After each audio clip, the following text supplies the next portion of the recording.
YouTube channel history sir. एक important notification है, advertisement notice for hiring cluster resource person for teaching support. जो मैंने पहले ही बताया था, सीआरसीज के लिए नोटिफिकेशन है। पिछला वीडियो आप देख लीजिए, उसमें मैंने डिटेल में इंफॉर्मेशन दी है किस तरह क्या अप्लाई करना है, किसका क्या करना है। तो आइए चलो नोटिफिकेशन देखते हैं। आज जो वाली नोटिफिकेशन है उसमें क्या चीज़ें हैं। पहली चीज़ जो इसमें है वो है आपका जो जितने भी सीट्स अवेलेबल है, वैकेंट पोस्ट्स है सीआरसीज में, डिस्ट्रिक्ट वाइज और सब्जेक्ट वाइज वो सब दिया गया है। जैसे कि अनंतनाग में 29 वैकेंट पोस्ट्स हैं, ठीक है। और हिस्ट्री में अगर देखें 16 सीटें वैकेंट है, ये देख लीजिए टोटल, ठीक है। और इस हिसाब से हिस्ट्री में डिस्ट्रिक्ट अनंतनाग में 3 वैकेंसीज है। इसी तरह आपको बारामूला में है, टोटल 49 है। और हिस्ट्री में से फॉर एग्जांपल इसी तरह आपको देखना है, बॉटनी में 2 है, केमिस्ट्री में 2 है, कॉमर्स में 2 है, इकोनॉमिक्स में 5 है। तो इसी तरह आप देख लीजिए आपके डिस्ट्रिक्ट में कितनी बनती है और आपके पर्टिकुलर सब्जेक्ट में कितनी सीट्स वैकेंट रहती है, ठीक है। उसी हिसाब से आप देख लीजिए। और फिर हम सेकंड चीज़ और एक चीज़ हम बताना चाहते हैं इधर, ये जो हायर करने का है ये टेम्पोरेरी, जो आपको पता है कॉन्ट्रैक्ट बेसिस है। हाँ, इसकी जो सैलरी है वो आपकी सैलरी रहेगी 25,000, यानी कि 25,000 रुपीज़, ठीक है। इसके साथ साथ कुछ और चीज़ें जो इम्पॉर्टेंट है वो है कि जो कैंडिडेट है जो इसके लिए एलिजिबल है अप्लाई करने के लिए, उसको एक इम्पॉर्टेंट इंफॉर्मेशन ये भी है उसके लिए कि वो अपने पर्टिकुलर डिस्ट्रिक्ट, जिस डिस्ट्रिक्ट से वो बिलोंग करता है उसी डिस्ट्रिक्ट से वो अप्लाई करे, ये भी ज़रूरी है।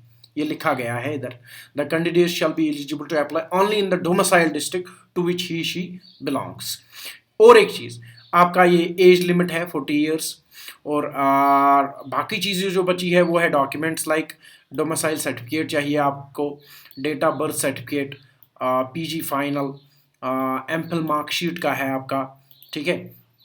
इसी तरह पीएचडी सर्टिफिकेट, एक्सपीरियंस अगर आपको हायर सेकेंडरी या हाई स्कूल में है तो वो, और साथ साथ में सीजीपीए परसेंटेज कन्वर्ट, जो कन्वर्जन सर्टिफिकेट होती है यूनिवर्सिटी आपको देती है या यूनिवर्सिटी के ऑफिशियल साइट पे अवेलेबल होगी, या आप यूनिवर्सिटी विजिट कर लीजिए, उनको बता दीजिए, रजिस्ट्रार से वो सर्टिफिकेट ले लीजिए, ठीक है। अकॉर्डिंगली जिस तरह से आप वो हासिल कर सकते हो, अकॉर्डिंगली वो आपको इन डॉक्यूमेंट्स के साथ रखनी है, ये चीज़ें। साथ साथ और एक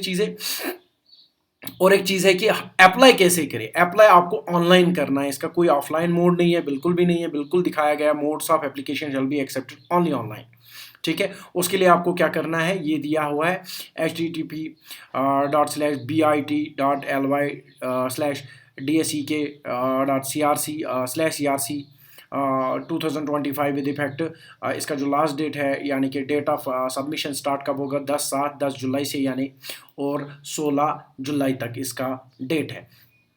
फिर और एक चीज़ जो इम्पॉर्टेंट है वो है आपकी कि क्वालिफिकेशन क्या है, किस बेसिस पे पॉइंट्स मिलेंगे, मेरिट किस तरह आएगा, वो चीज़ें वो है आपका। अगर आपका पीजी है इन रिलेवेंट सब्जेक्ट्स में तो आपको रेपो रेट बेसिस पे, प्रो रेटा बेसिस पे आपको 80 पॉइंट्स है, जितनी आपकी परसेंटेज है उसी हिसाब से आप पॉइंट्स कैरी कर पाओगे, यानी कि पॉइंट्स मिलेंगे आपको आपकी परसेंटेज के हिसाब से। नेक्स्ट एमफिल जो है रिलेवेंट सब्जेक्ट में, जिस सब्जेक्ट में आप अप्लाई कर रहे हो उस एमफिल के लिए आपको क्या मिलेगा, 2 पॉइंट्स मिलेंगे। अगर आपको आप पीएचडी है उसी रिलेवेंट सब्जेक्ट में, उसके लिए आपको 3 पॉइंट्स मिलेंगे। कितने पॉइंट्स मिलेंगे, 3 पॉइंट्स, ये दिया हुआ है 3 पॉइंट्स मिलेंगे आपको पीएचडी के लिए, एमफिल के लिए 2। हाँ, अब अगर एक्सपीरियंस हो आपको, चाहे वो हाई स्कूल की हो या हायर सेकेंडरी स्कूल्स की हो, हाई स्कूल या हायर सेकेंडरी की, ठीक है, पर्टिकुलर आपने एक सेशन कंप्लीट किया है या एज ए सीआरसी आपने काम किया है, तो आपने एक सेशन काम किया, उसके लिए आपको मिलेगा उस एक्सपीरियंस। आप एक्सपीरियंस ले लीजिए जहां जिस इंस्टीट्यूट में आपने काम किया है, चाहे वो गवर्नमेंट हायर सेकेंडरी हो या हाई स्कूल हो, उनसे आप एक्सपीरियंस सर्टिफिकेट ले लीजिए।